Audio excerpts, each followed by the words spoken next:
I want to show you my homemade smoker and some Chipotle sauce coming right up.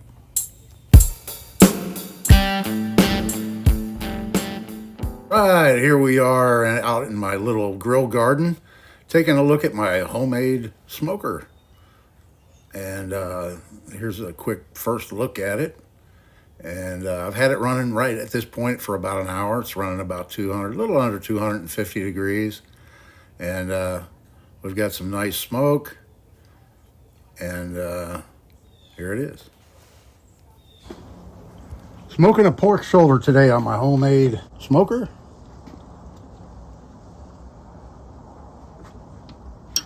And I've got some red jalapenos in there too to make some chipotles.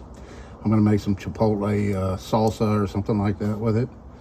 But I've got the pork shoulder, a rub on it, and I use mustard for a binder. Here's a shot of that when I did it.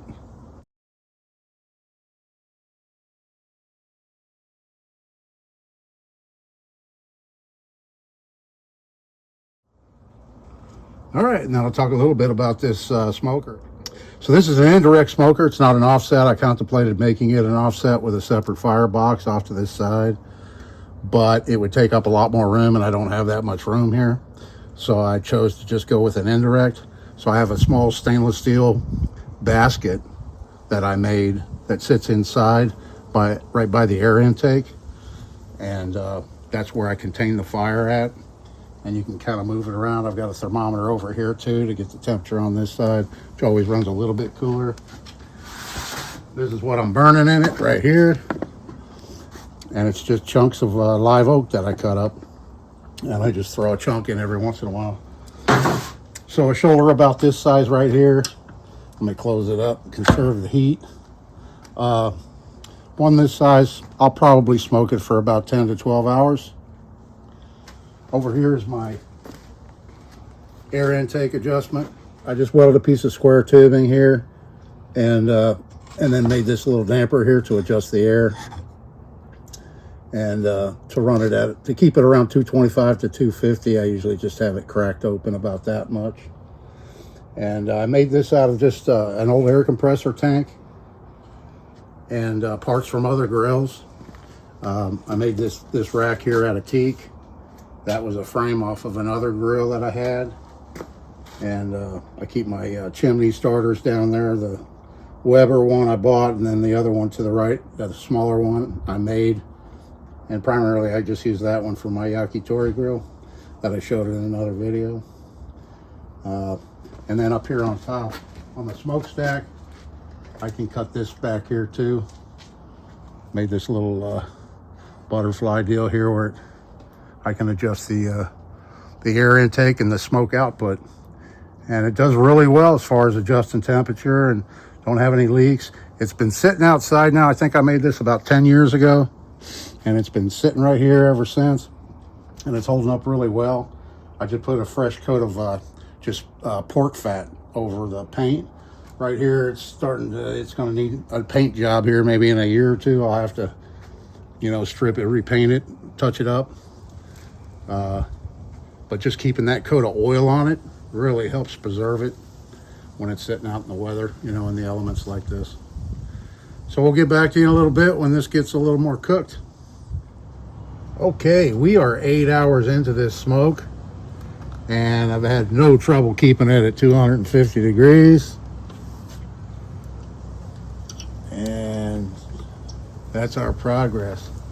I'm going to go ahead and take these peppers off because they've got plenty enough smoke on them to do what I'm doing with them.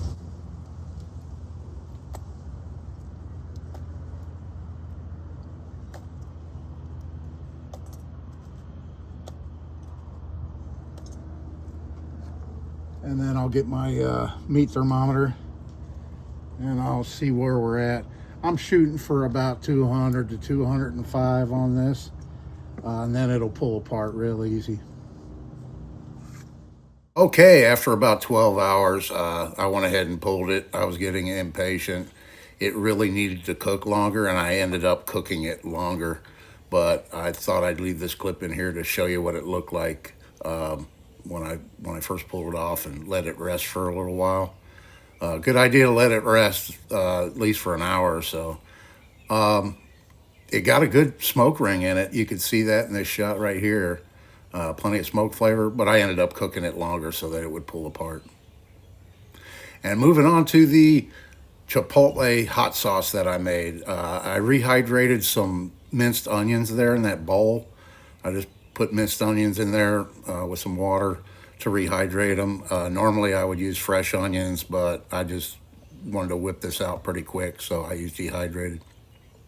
I'm throwing in some cloves of garlic in with the Chipotle peppers that I cut the tops off of and de-seeded. And then I also included some of these other peppers. I rehydrated those. I let them soak in water overnight. Here is a picture of those peppers I used. Yeah, and I ended up using about a half of that bag. Rehydrated those, and then I de-seeded those also. Threw those in together with the chipotles that I smoked.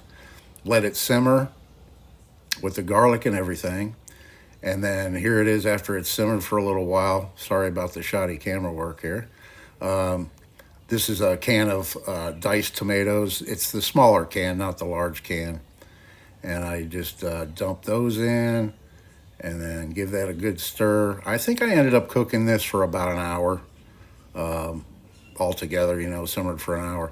Okay, here I'm adding about a teaspoon of salt. And put that in there.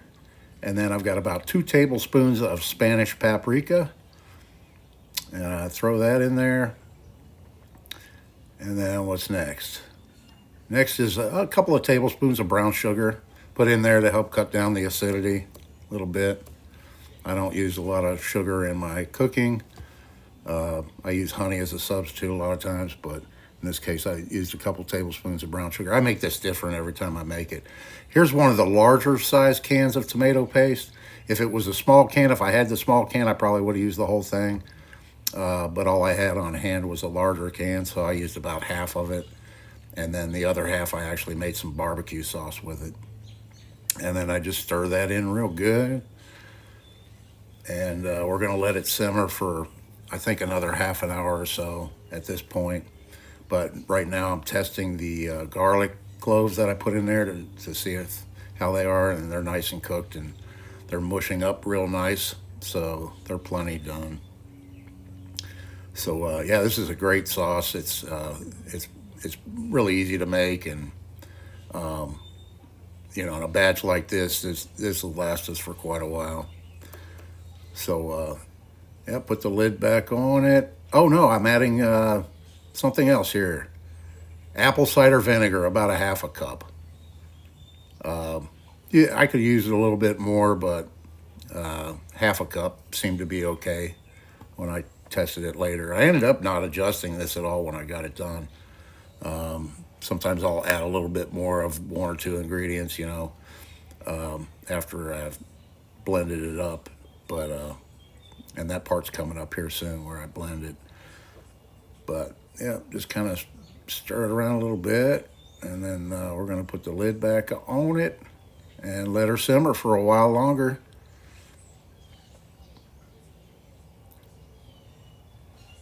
Okay, here it is after simmering for about another half an hour.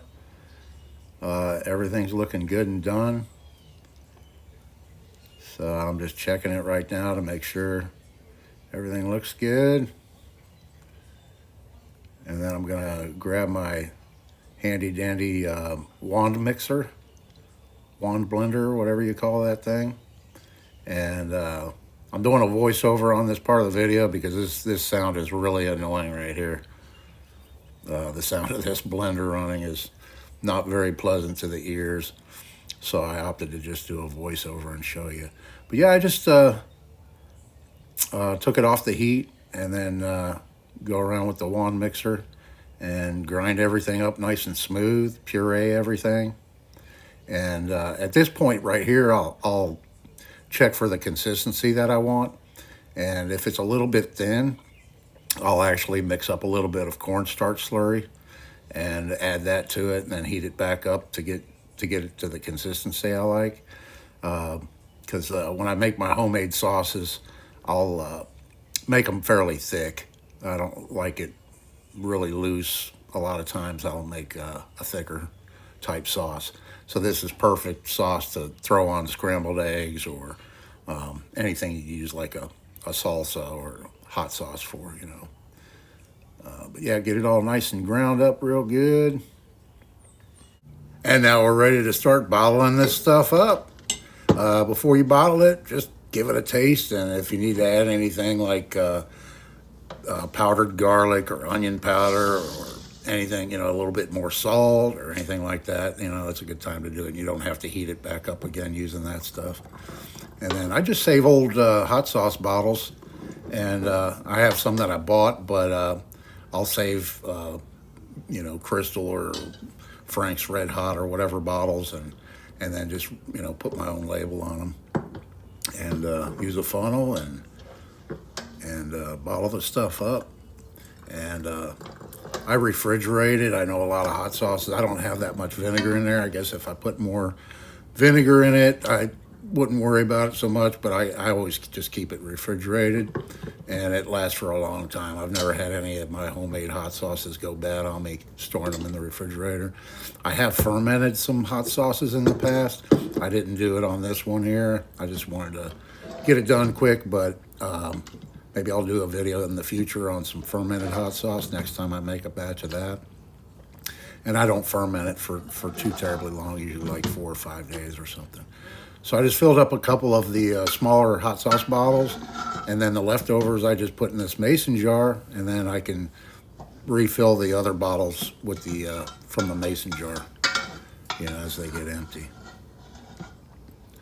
So this is my homemade Chipotle hot sauce here, and I hope you enjoyed the video. I appreciate y'all watching. Thanks to all my subscribers. Leave me a comment down there. I love hearing from y'all. This is Dave. See you in the next one.